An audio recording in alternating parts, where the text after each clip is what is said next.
Izabrani tekstovi na pločama monografije Tito, reč i delo posvećene 30. godišnjici ustanka i revolucije naroda Jugoslavije i jubilarnoj 80. godini predsjednika Tita predstavljaju svojevrstan simboličan izraz težnji i ideja borbe i stvaralaštva naroda Jugoslavije tokom 3 decenije njihova života, od 1941. do 1971. godine. Dostojanstveno svjedočanstvo jedne velike istorijske epohe, Titova reč ostala je zapisana na hiljadama stranica njegovih knjiga i u sećanju ljudi koji su je čuli. Ovdje je, u obliku odlomaka iz pojedinih govora, izveštaja, izjava i razgovora, sačuvanih na tonskim snimcima, dat samo mali deo Titovih misli izrečenih u godinama posle rata. Korišćeni odlomci dati su pretežno hronološki, kao odgovori na pitanja koja, radi bolje povezanosti pojedinih delova teksta, postavlja autor izbora. Drug Tito se odazvao molbi redakcije i autora monografije da za ovu ediciju da i nekoliko neposrednih odgovora. Odgovorom na prvo pitanje na početku svake ploče i na završno pitanje na 6. ploči, drug Tito je u suštini izneo u sažetom vidu svoje današnje poglede na aktuelna pitanja ili oblasti pitanja i problema koji su u odlomcima iz ranijih tekstova druga Tita prikazani u razvoju, onako kako su se javljali i bili viđeni i rešavani u toku minulih decenija. Za celinu ove edicije i njenu trajnost, ovakav osobeni oblik razgovora s predsjednikom Titom o raznim pitanjima iz života Jugoslavije i njenih naroda juče i danas ima poseban značaj.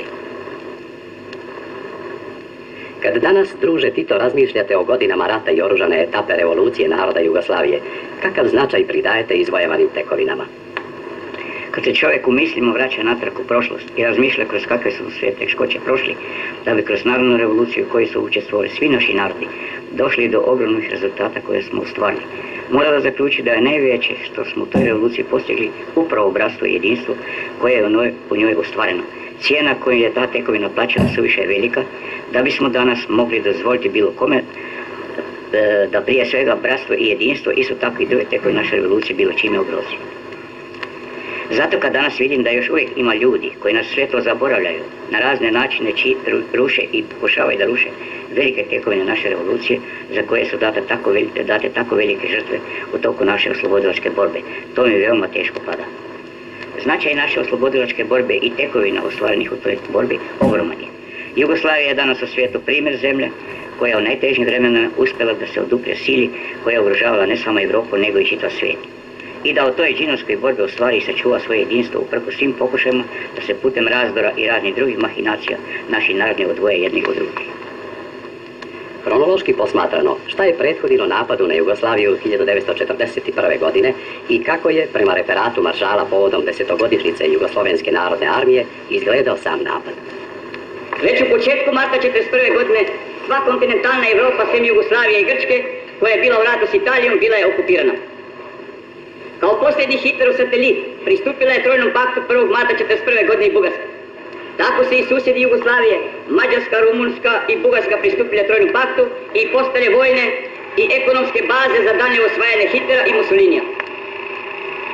Marta 1941. godine njemačke jedinice izbile su na jugoslavensku granicu, te su sa te strane oklještile i strategijski ugrozile Jugoslaviju.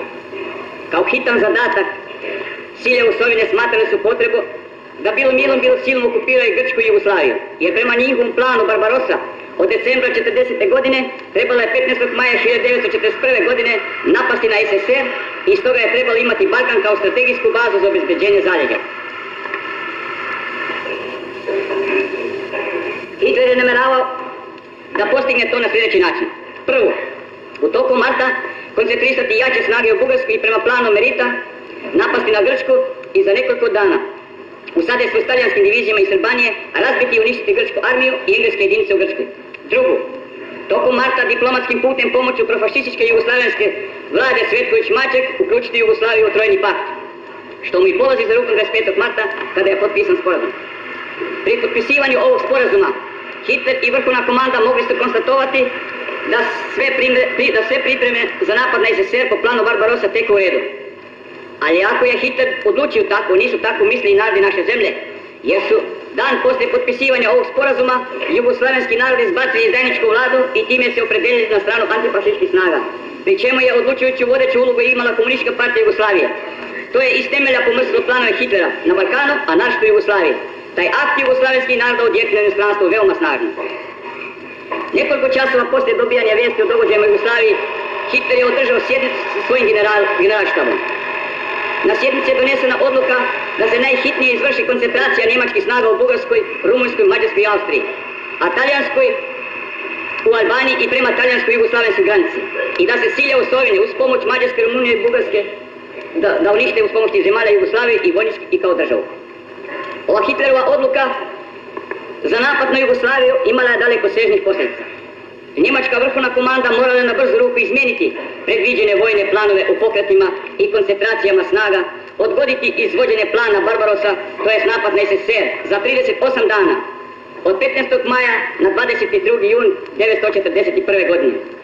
Dalje, bilo je potrebno potpuno prepraviti plan napada na Grčku, Marita, i uskladiti ga s novim napadom na Jugoslaviju, takozvani Pothvat 25. Kolikim snagama je napadnuta Jugoslavija 6. aprila 1941.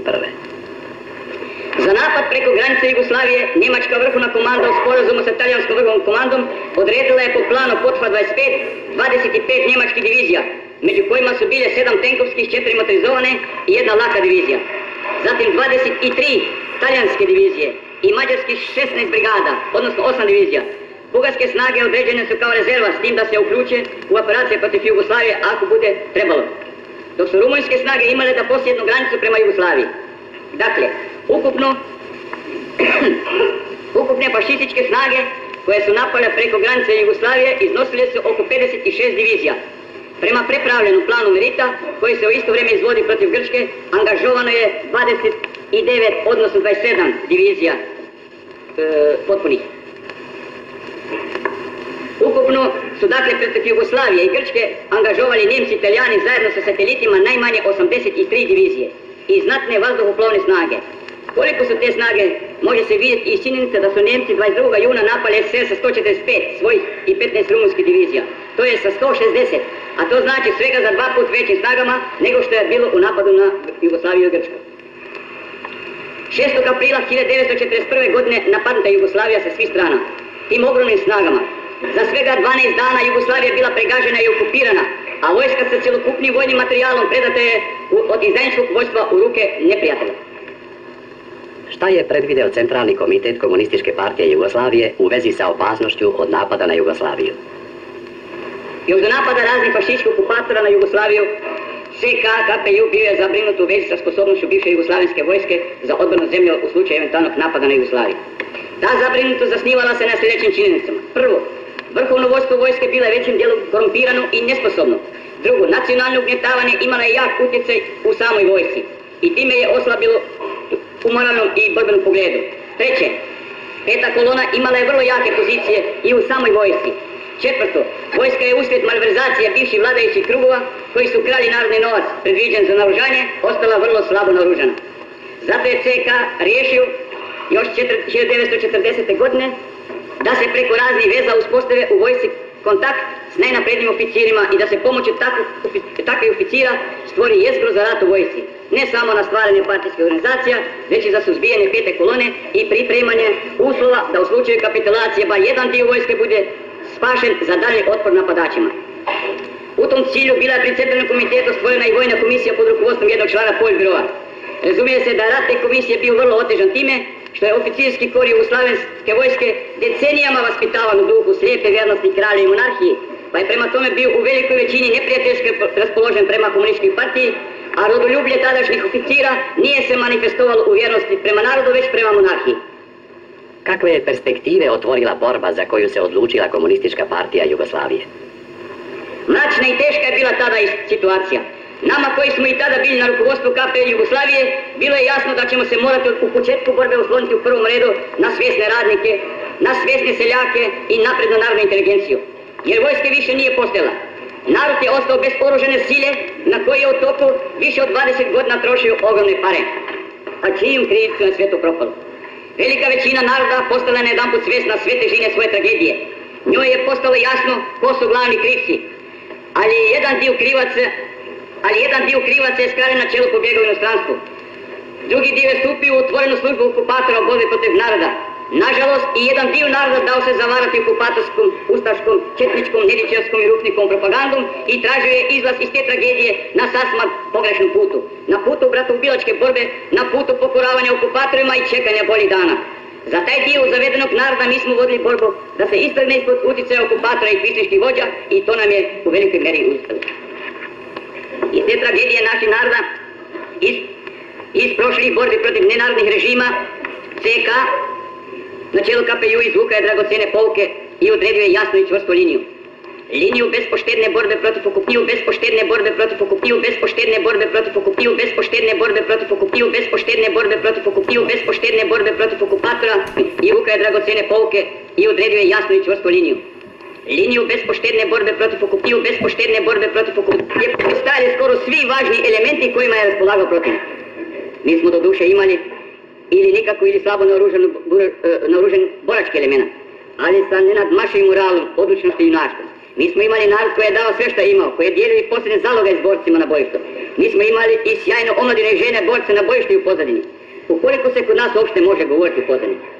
Mi smo imali revolucionarni elan, koji nikada nije opadao, već je stalno bio u porastu. Mi smo imali neiscrpni rezervoar sve novih i novih boraca iz redova naroda i zbog toga je naša narodna revolucionarna armija brojčano i moralno stalno jačala. Neprijatelj je imao tehniku i rutinu, mi smo imali vještinu revolucionarnog ratovanja, a tehniku smo osvajali od neprijatelja. Smelost, istrajnost, samodisciplina i druge ratničke vrline rešile su borce naših partizanskih odreda i prenosile se zajedno sa njima u novu revolucionarnu narodnu armiju. Pošto je naša vojna strategija imala za konačni cilj istjerivanje svih okupatora iz zemlje i pobjedu nad kvislinzima, predviđeno je da operacijski prostor bude čitava Jugoslavija, kako bi se što više razvukle neprijateljske snage i taktikom brzih manevara i iznenadnih napada na najslabija mjesta nanijeli neprijatelju što veći gubici. Da bi se ta zamisao ostvarila, bila izravno naređenje da se u svim dijelovima Jugoslavije stvore partizanski odredi i diverzantske grupe, jer je naša taktika bila uništavanje svih komunikacija i svega onoga što je moglo služiti okupatorima. Još 1941. godine u našem strategijskom planu bilo je predviđeno stvaranje slobodnih teritorija. Prva strategijska zamisla o stvarenju slobodne teritorije u zapadnoj Srbiji donesena je u Beogradu početkom avgusta 1941. godine.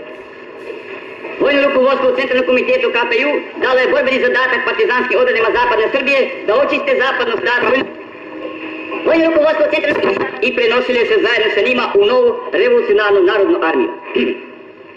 Pošto je naša vojna strategija imala za konačni cilj istjerivanje svih okupatora iz zemlje i pobjedu nad kvislinzima, predviđeno je da operacijski prostor bude čitava Jugoslavija, kako bi se što više razvukle neprijateljske snage i taktikom brzih manevara i iznenadnih napada na najslabija mjesta nanijeli neprijatelju što veći gubici. Da bi se ta zamisao ostvarila, bila izravno naređenje da se u svim dijelovima Jugoslavije stvore partizanski odredi i diverzantske grupe, jer je naša taktika bila uništavanje svih komunikacija i svega onoga što je moglo služiti okupatorima. Još 1941. godine u našem strategijskom planu bilo je predviđeno stvaranje slobodnih teritorija. Prva strategijska zamisla o stvarenju slobodne teritorije u zapadnoj Srbiji donesena je u Beogradu početkom avgusta 1941. godine. Vojno rukovodstvo u Centralnom komitetu KPU dalo je borbeni zadatak partizanskim odredima zapadne Srbije da očiste zapadnu Srbiju od neprijateljskih, okupatorskih i kvislinških trupa.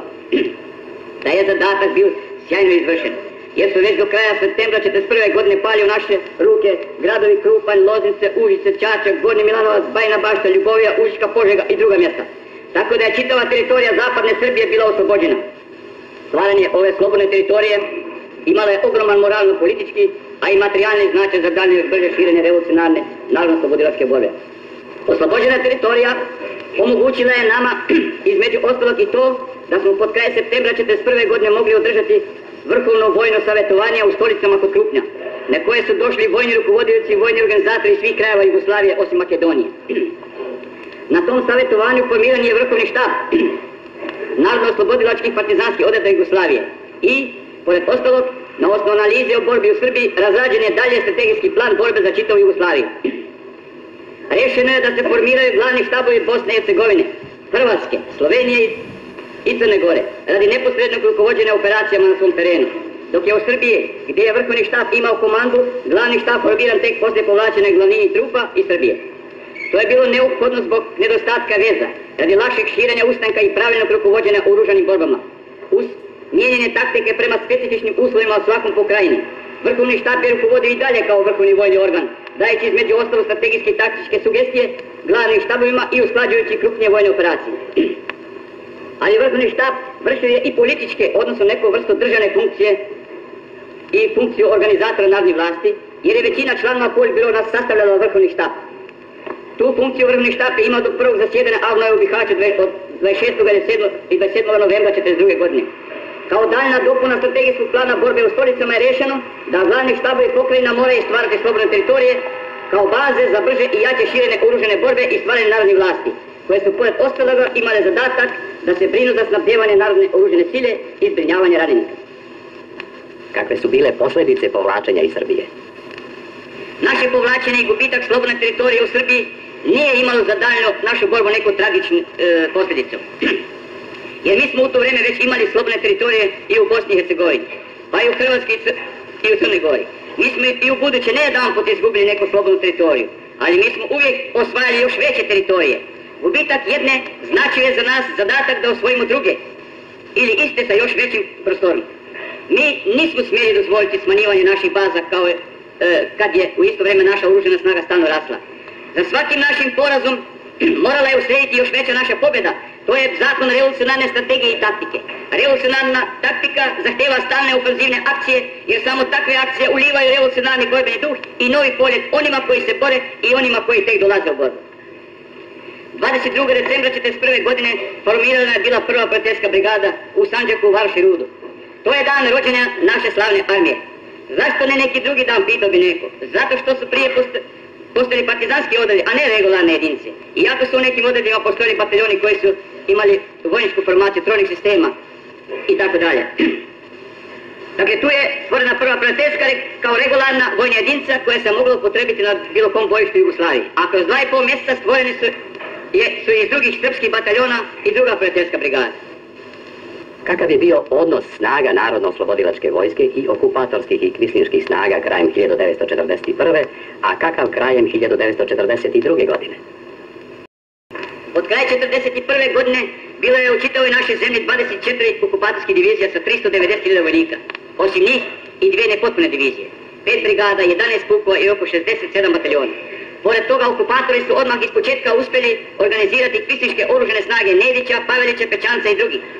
Tako je samo Kvisling Pavelić imao do kraja 1941. godine 6 domobranskih divizija sa 90.000 vojnika i razne druge jedinice, avijaciju, artiljeriju i drugo.